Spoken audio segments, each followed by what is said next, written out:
Hello, and welcome to the Guilbault Girls Show, where you will have the opportunity to hear from mothers, fathers, siblings, and individuals themselves about their journey of living with a disability. I know, it's called Guilbault Girls, but we have a bonus for you as we get the Guilbault boys to interview some of the dads and siblings and get their perspectives too. We'll also have special guests from time to time to share the many resources that are available to those living with a disability and their families. So get ready to laugh, smile, cry, maybe even get a little angry when you hear some of these stories of their day-to-day struggles. But let's not forget their many triumphs. As they say, it takes a village. And if it weren't for our village, we wouldn't be where we are today. So join us.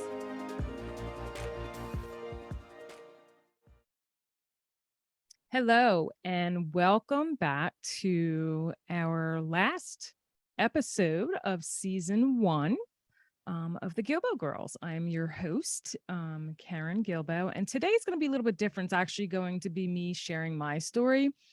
I know I've shared it, in little glimpses here and there throughout the different interviews that we've done, but I've realized I never really sat down and kind of told you my whole full story. So I figured what better way to close out the show than that. So, first off, this is our first show. I think it went great. I'm already booking up and have plenty of interviews underway and that have already been done to kick off season 2. If you or anyone you know that you think would be, a good fit for the show, want to share their story, if they have any resources they want to share, please have them reach out to me. You can find us at Guilbault Girls on any platform and guilbaultgirls at gmail.com. We have it on the podcast that goes out every Tuesday, and then on Fridays it goes off on our YouTube show. And you have the opportunity to hear from mothers, fathers, siblings, and individuals themselves about their journey of living with a disability, basically. So, and again, like I say, yes, it's called Guilbault Girls, but we have to throw in that bonus there of trying to get my husband in the mix when we interview the parents. And then I'm really, really going to try hard when my son is here or home for leave for him to actually maybe do a few interviews, because I think it's important to have him be included as well. So, and then we have the special guests to share the different resources and different organizations out there that help the people, in our community. So one of the first interviews, looking back, like how nervous I was, I had interviewed Billy Price, co-founder of Billy Footwear.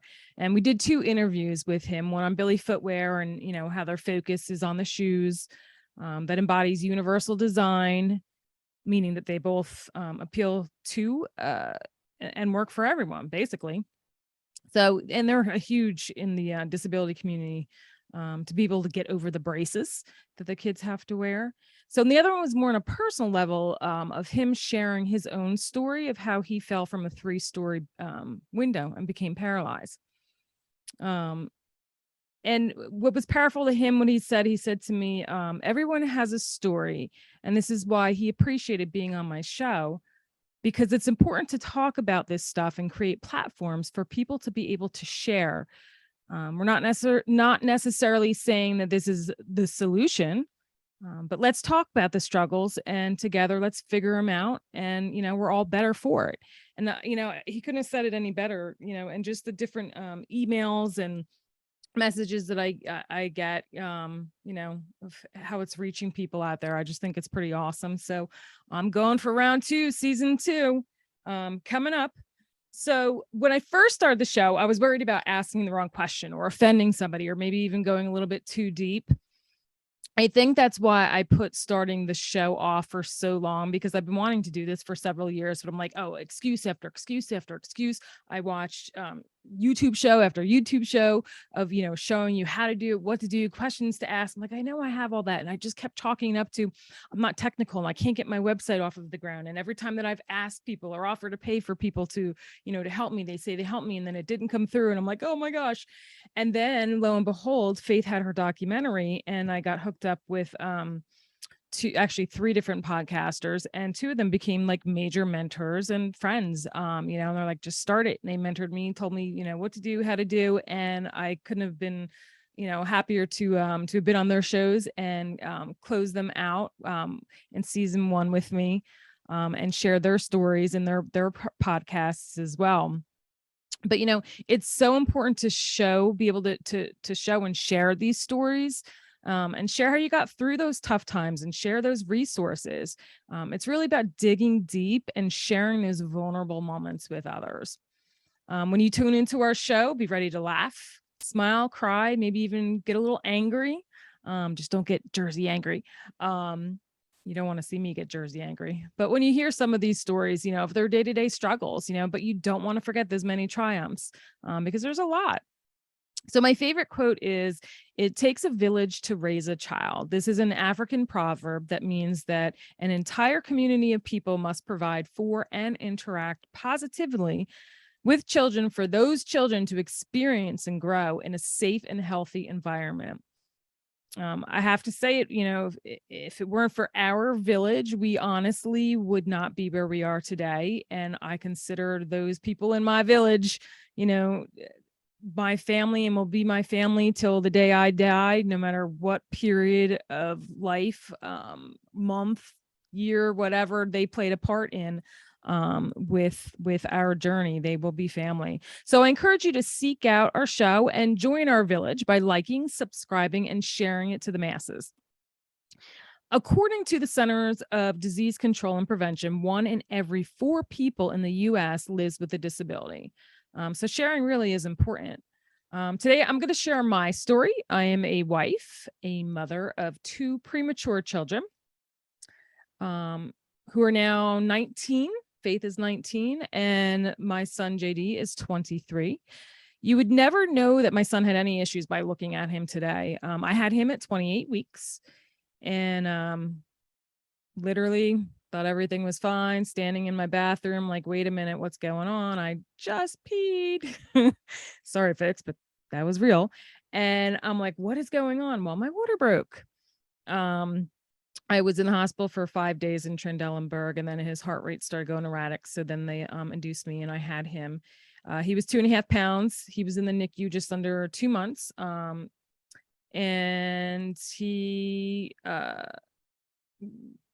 I got him home, and I had to give him CPR twice.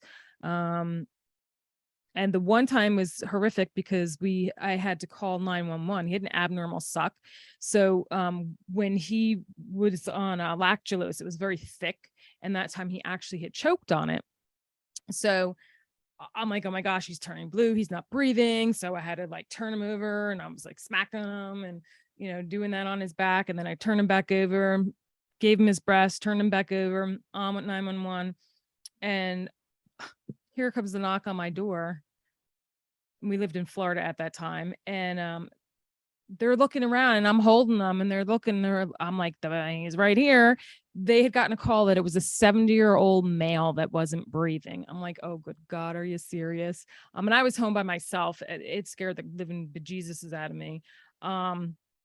But he ended up back in the hospital. And that wasn't the last time that I had to do CPR, like I had said. So it was one of the scariest roller coaster rides of my life, because it was a matter of life and death for him. What he had is, they called it A's and B's, which stands for apnea and bradycardia. It's where he would stop breathing for a period longer than 20 seconds, or his heart rate would drop down below 70. He was on a heart monitor until he was about 8 months old, which is typically a lot longer than most have it on, because, let's face it, as they get older, they start rolling around. The last thing you want to do is for him to roll around and choke himself on this cord. He was also still very tiny at that time. But I prayed and I talked to God every day. I put my faith in him, and you know what? He didn't fail me, because if you'd see the kid today, you would be like, oh my gosh, no way. Yes, he struggled when he was younger. He didn't start walking till he was about 18 months. He was diagnosed with a mild form of CP. And he went for, oh gosh, he didn't even get mild. He got diagnosed at AI DuPont. He was, 18 months, 2 years old when he got diagnosed with that. So we did both PT and OT. He didn't have to wear braces or anything, which was good. And I can also tell you that he turned out to be an amazing athlete, competing on local, state, and national levels for BMX and archery. He was scouted out to play lacrosse for a D1 college and is now in the Army. So go figure, right? So he's doing absolutely wonderful. So then we knew we wanted to have a second child.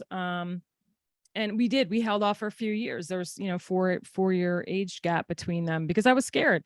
And so was Jesse, but I knew every pregnancy is different. And I just put my trust in God. I'm like, God, give me more than I can handle. Please let everything go fine this time. Well, I was on bed rest for 42 days in the hospital with Faith, giving birth to her at 31 weeks. She weighed in at 4 pounds, 2 ounces, was only in the NICU for 2 weeks. What else? So the day that she was released was when the doctors told us that she had periventricular leukomalacia. Say that 3 times. In short, PVL. So PVL is caused by lack of oxygen or blood flow to the brain in the periventricular area of the brain, which results in death or loss of the brain tissue and can form little cysts.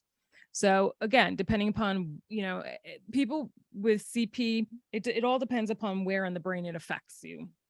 But anyway, so they proceeded to tell us that she had an 85% chance of having cerebral palsy. And then by 6 months old, she was diagnosed with cerebral palsy, CP. And that's when our lifelong journey really began. With JD, it was life or death. But with Faith, we knew that it was going to be lifelong. We were told about all the things that she wasn't going to be able to do, and that she would never walk and she would be wheelchair bound, amongst a ton of other things. But she did. She proved those doctors wrong. And I give all the glory to God because, I mean, she uses quad canes. Well, she was using quad canes in the house. I'll get into that a little bit later on why she doesn't use them as often as she did. But she uses a walker in school. She uses a wheelchair for long distances. She's doing so many things that they said she would never do. Faith was not only does she have cerebral palsy, but she also has cortical vision impairment. So she sees what we see, but her brain processes it differently, not like we do. She also has no depth perception or peripheral vision on the left side. So with that, having cortical vision impairment was something that we always thought had tested, and they said, no. She had vision therapy. And it wasn't until much later that she was finally diagnosed. And this is a little tidbit to y'all, is don't just see an ophthalmologist, see a neuro-ophthalmologist. Because cortical vision, it isn't, again, it's not with the eyes, it's actually your brain, your optic nerve. There's damage, and it's the way your brain perceives it. So now it made a huge difference with her being able to be at the Maryland School for the Blind, because they know how to teach her the way that she can learn best with the CVI. So, and then recently she was diagnosed with what they call postural orthostatic tachycardia syndrome, otherwise known as POTS. And it's a condition that affects the circulation of the blood flow. And the primary symptoms are lightheadedness, fainting, which she has never done, thank God, so far, and being uncomfortable, rapid increase heart rate, amongst other things. She was also diagnosed with epilepsy back when she was about 7 years old, but was able to overcome it and no longer suffers from seizures. I even asked the doctors if they could, put that on letterhead, so I could frame it to remind myself that yes, God is in the business of miracles still to this day. One of the reasons that I wanted to start our show is because I feel I have a lot of knowledge and life experience living and working with the disability community, from, all the different countless hours of traditional therapies and specialist appointments to the many hours on the phone, working with insurance companies. I remember in Florida, even with JD, and I was on for hours trying to figure all this stuff out. And my best friend, since 5th grade, she was actually visiting, and she's like, oh my gosh, I could not do this. What are you doing? I'm like, spending countless hours on the phones with insurance to get things straightened out. It was ridiculous. But also not only that, now going through that transition period of her being on the family support waiver and, finally getting SSI and Medicaid. And, it truly is a second job. to be a parent of a child with special needs. I learned early on how important it was to perform the research and be an advocate. I always say, if it wasn't for the people that came before me and have given me the advice and have already walked this walk, I would be lost. So this is my purpose and platform, to be able to provide those supports and resources for others out there. My hope is to connect with one another. Some may not even get resources that that many have never even known about, to feeling just the feeling of, wow, I'm not the only one going through this. So it really does touch on everything. It takes you from the highs and the lows, and on that roller coaster ride, of birth and on up. So you really feel what they feel. It also brings about awareness of how so many people around the world are taking things for granted, right? From eating, walking, dressing, bathing, writing, speaking, to even dancing, because they just don't have the knowledge or the awareness. Um, and it's necessary and critical to significantly say that 3 times, all these 3-time words I'm doing, significantly increase awareness and teach individuals how to communicate and advocate for themselves, and for others to do the same for their loved ones. So I want to bring the information and support people living with a disability, you know, for them to have a better life. So this is crazy too. So raising children, obviously they're not cheap. But did you know that raising a child with a disability costs more on average, and depending on their diagnosis, may need care for the rest of their lives? Which Faith will need care for the rest of her life. And so many other, individuals out there too. And it costs an estimated a little over 233,000 to raise a child to age 17, according to the U.S. Department of Agriculture. That's not even including any other alternative therapies that many take their kids to. Most families who have a child with a disability has, one parent home in order to care for them, bring them to therapies, physical therapy, occupational therapy, speech therapy, all the different specialty appointments. I always found myself in direct sales when she was young, and then I would have 2 part-time jobs just so we can make ends meet and still be able to work my hours around, her appointments as she got older.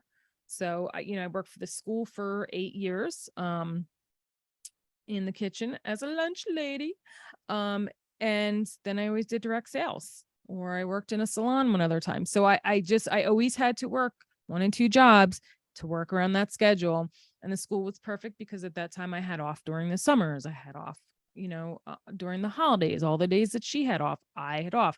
I was able to go in the morning, get her on the bus, go in the morning, and be home before she got home. My mother also lived on our property, so grateful for that, because on the days that I couldn't, she would watch her or get her on or off of the bus. So it's really, really, really, really, really tough on families.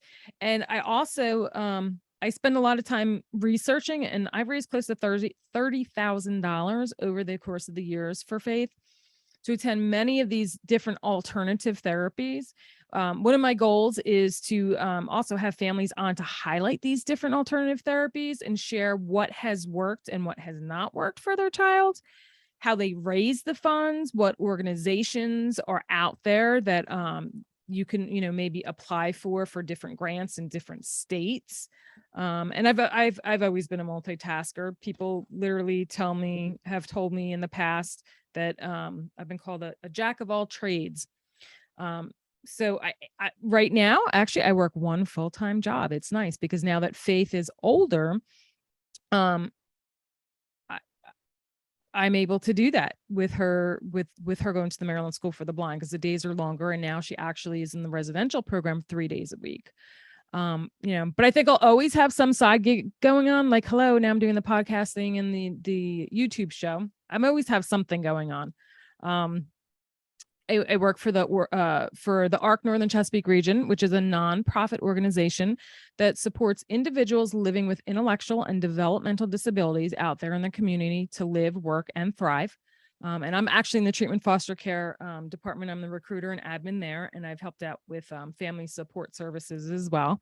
And I owe them a lot of credit because when Faith was, I think it was 7 years old, so like 2006, 2007 was when I first got involved with them in their family support services.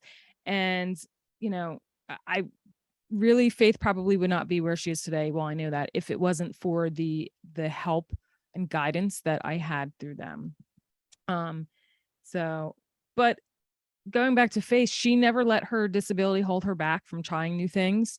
She was in Girl Scouts, cheerleading, she played sled hockey, and she even walked the runway in New York City for Fashion Week in 2016 for Runway of Dreams, which is a nonprofit whose mission is to work towards a future of inclusion, acceptance, and opportunity in the fashion industry for people with disabilities. Runway of Dreams collaborated with Tommy Hilfiger to launch their first adaptive line, which is now Tommy Adaptive. And Faith's been in photo shoots. She's been interviewed for many different TV segments and articles. And we even attended a White House celebration for inclusive design, assistive technology, and prosthetics alongside Mindy Shire from Runway of Dreams. Mindy Shire, founder and CEO of Runway of Dreams, later launched a talent agency called Gamut Management. We've been blessed to be involved with both Runway of Dreams and Gamut Management from the start. Faith is actually one of the faces that you will see on the website too. And you will also hear from her because I interviewed her as well, which will be in season 2. So in 2019, Faith was asked to walk the runway for New York Fashion Week once again, this time showcasing Kohl's Adaptive. 2 days before the show, we got a call about an opportunity to film a documentary with a nonprofit called By Kids.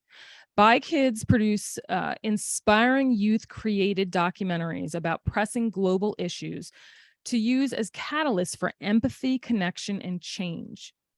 They do this by identifying universal themes and then pairing renowned filmmakers with the young storytellers who humanize important topics through their own stories, making them accessible, relevant, and actionable.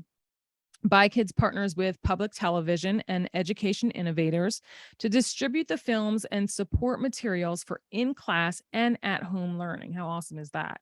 This provides a broad platform for cross-cultural understanding and empathetic engagement.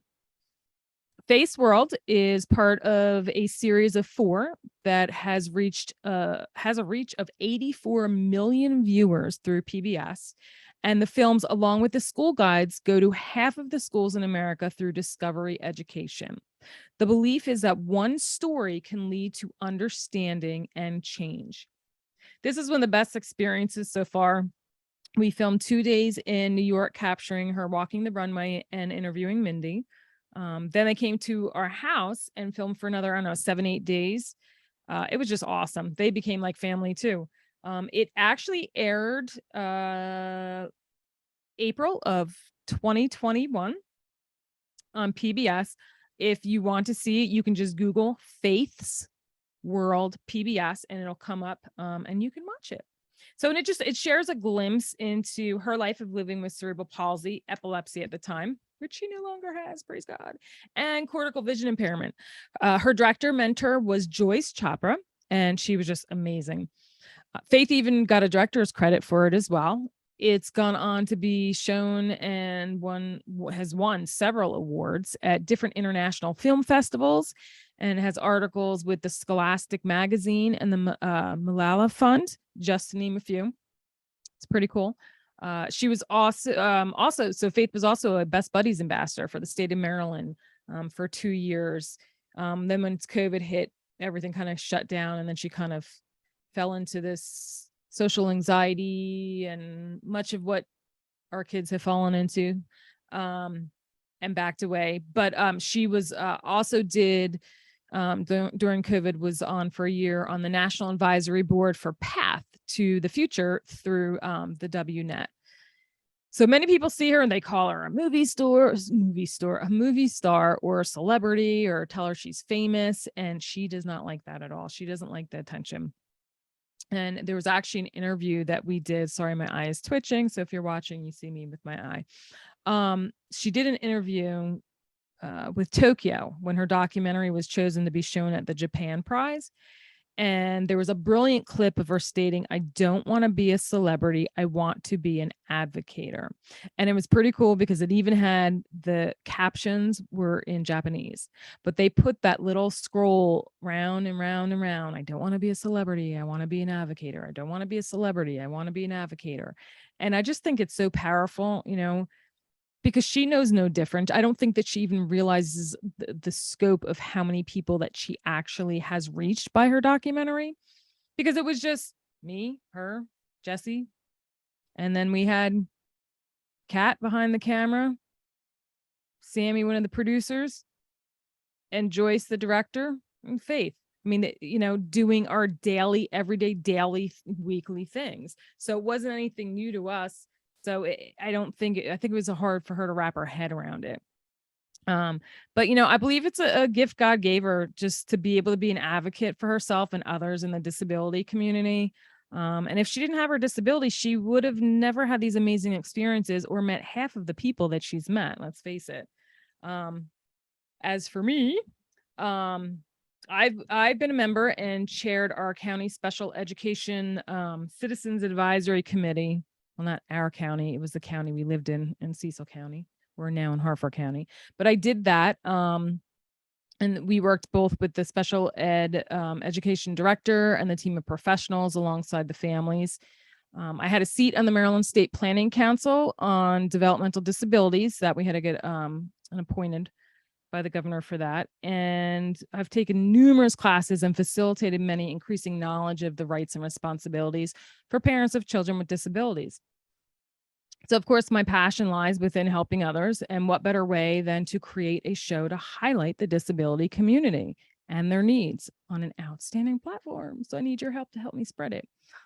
It's important to share the stories and take people through that journey on that roller coaster ride of emotions. Like I said earlier, the key is to let others know that they are not alone and give them the resources and tools needed to help guide them along that way.